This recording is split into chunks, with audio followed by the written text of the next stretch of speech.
Video کو like کریں، علم دین چینل کو سبسکرائب کریں اور بیل آئیکن کو دبائیں تاکہ ہر ویڈیو کی نوٹیفیکیشن آپ کو ملتی رہے۔ تم میرے نبی کا فرمان سننا چاہتے ہو تو سنو، قیامت کے دن کے بارے میں ہم سب کے آقا و مولا مصطفیٰ جان رحمت صلی اللہ علیہ وآلہ وسلم نے فرمایا کہ سب سے پہلے قیامت کے دن اللہ تعالیٰ 3 لوگوں کا حساب لے گا۔ قیامت کے دن سب سے پہلے کتنوں کا حساب ہوگا؟ 3 لوگوں کا۔ اور اللہ کے رسول علیہ السلام نے فرمایا کہ شہید، جو شہید ہوا تھا، یعنی جس نے جام شہادت نوش کیا تھا، شہادت سے بڑھ کر کوئی عمل ہو سکتا ہے؟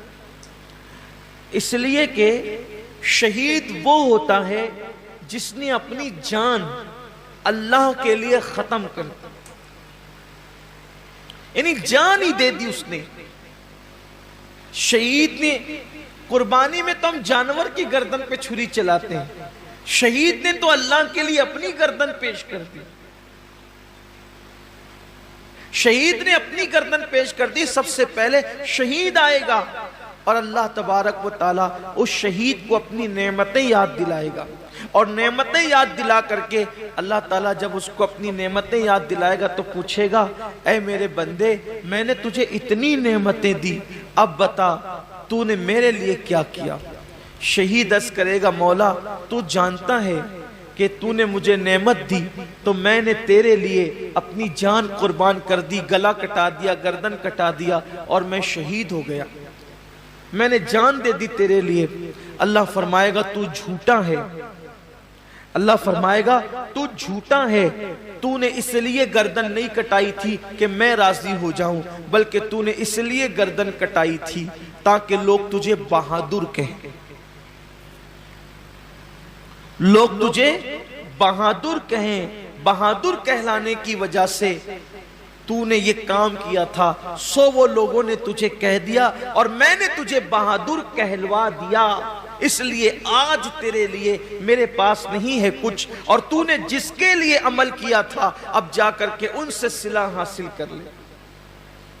گھر کی فریج بھرنے والوں اور گھر کی فریج بھرنے کے لیے قربانی کرنے والوں، یا لوگوں کی جھوٹی شہرت کے لیے قربانی کرنے والوں، ذرا ہوش کے ناخون لو۔ یہاں تو جانور کی گردن پہ چھری ہے، وہاں تو اس نے اپنی گردن کٹائی۔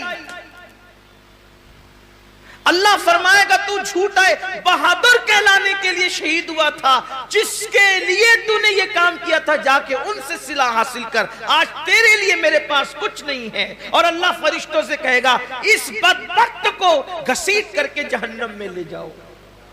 میں یہ نہیں کہتا کہ قربانی کا گوشت گھر میں رکھنا جائز نہیں، پورا بھی رکھ سکتے ہو، لیکن اللہ کے لیے تو کوئی قربانی کرے۔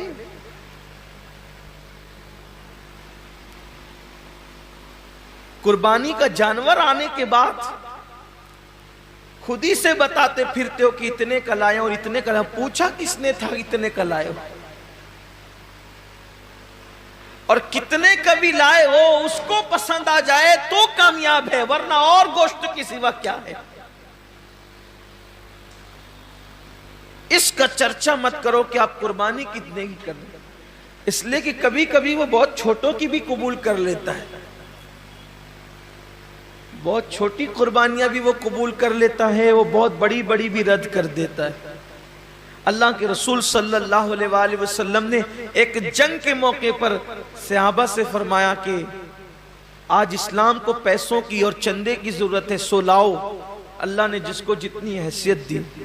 ایک بوڑھی عورت کو پتا چلا کہ اللہ کے رسول نے اسلام کے لیے کچھ طلب فرمایا ہے، تو اس نے ایک یہودی کے گھر جا کر اس سے کہا کہ چند سیر کھجورے مجھے قرض دے دے، میں تجھے لوٹا دوں گی چرخہ کاٹ کے۔ اور جب وہ کھجورے لے کر کے آئی تو سرکار کے ہاتھوں میں دے دیا۔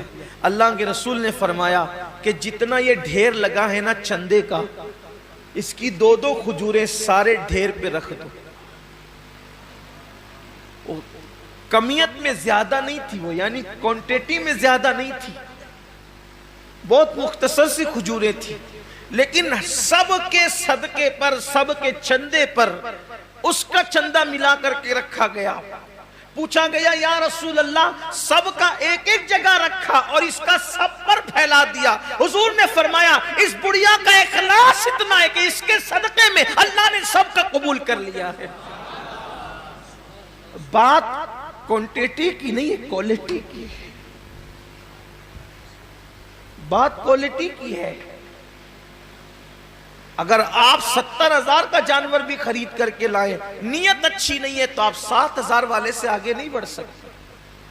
اور 7,000 والے کی نیت اچھی ہے تو وہ 70,000 والے سے آگے ضرور بڑھ جائے. نیت بہت اچھی ہونی چاہیے، نیت کے اندر کوالٹی ہونی چاہیے. تو حضرت سیدنا ابو ہریرہ رضی اللہ تعالیٰ عنہ فرماتے ہیں کہ وہ شہید ہوگا، شہادت کے بعد بھی اس کو جہنم میں لے جائے جائے. پھر فرماتے ہیں ایک دوسرا بندہ اللہ کی بارگاہ میں آئے اور آنے کے بعد وہ بندہ جب حاضر ہوگا تو اللہ رب العزت اس کو اپنی نعمتیں یاد دلائے گا. اور جب اللہ تعالیٰ اس کو اپنی نعمتیں یاد دلائے گا تو اللہ فرمائے گا کہ بندے تو نے میرے لیے کیا کیا؟ تو وہ جواب دے گا مولا میں نے علم حاصل کیا، علم پڑھا اور علم سے میں نے خوب خدمت کی، تلاوت قرآن کی اور پڑھا پڑھایا، سب کچھ کیا، اپنا وقت دیا، وقت لگایا. اللہ فرمائے گا تو جھوٹا ہے، تو اس لیے تقریریں کرتا تھا، علم پڑھاتا تھا، خطابت کرتا تھا، تلاوت کرتا تھا کہ لوگ تجھے عالم کہے، قاری کہے، سو تجھے کہلوا دیا گیا. آج تیرے لیے ہمارے پاس کچھ نہیں ہے، جن کے لیے کیا تھا انہی سے صلہ مانگ. اور اللہ فرمائے گا اس کو بھی منہ کے بل گھسیٹتے ہوئے جہنم میں لے جاؤ. یعنی جس نے علم پڑھایا تھا، رات رات بھر مطالعہ کیا تھا، دن دن بھر لوگوں کے درمیان جا کر کے علوم حاصل کیے تھے، علم حاصل کیا تھا، لوگوں کے پاس سیکھا بھی تھا، سکھایا بھی تھا، تلاوتیں بھی کی تھی، لیکن اس کو وہاں کوئی صلہ نہیں ملے گا، اس لیے کہ اللہ کی رضا نہیں تھی، نیت اچھی نہیں تھی. آج آپ دیکھیں کہ ہماری نیتیں کہاں تک مخلص ہیں، ہماری نیتوں میں کہاں تک اخلاص ہے. قرآن تو کہہ رہا ہے وَمَحْيَايَ وَمَمَاتِي لِلَّهِ رَبِّ الْعَالَمِينَ کہ جینا بھی اللہ کے لیے اور مرنا بھی اللہ کے لیے. یہاں تو چند تھوڑی بہت عبادت بھی اللہ کے لیے نہیں کر سکتے، بلکہ حد تو یہ ہے کہ لوگ جنازے میں بھی جاتے ہیں تو اللہ کے لیے نہیں جاتے. حد تو یہ ہے کہ لوگ الیاذ باللہ جمعہ کی نماز میں بھی آتے ہیں تو لوگ سوچتے ہیں کہ کچھ لوگ مجھے دیکھ لیں کہ میں بھی مسجد میں آیا.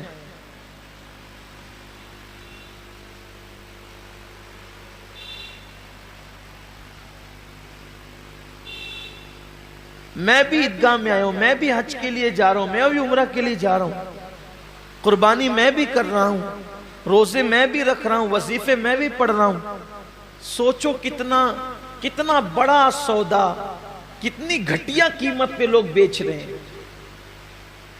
عبادت اللہ کی ہے، صلہ انسان سے لینا ہے. اور انسان کی اوقات کیا ہے کہ انسان کسی انسان کو صلہ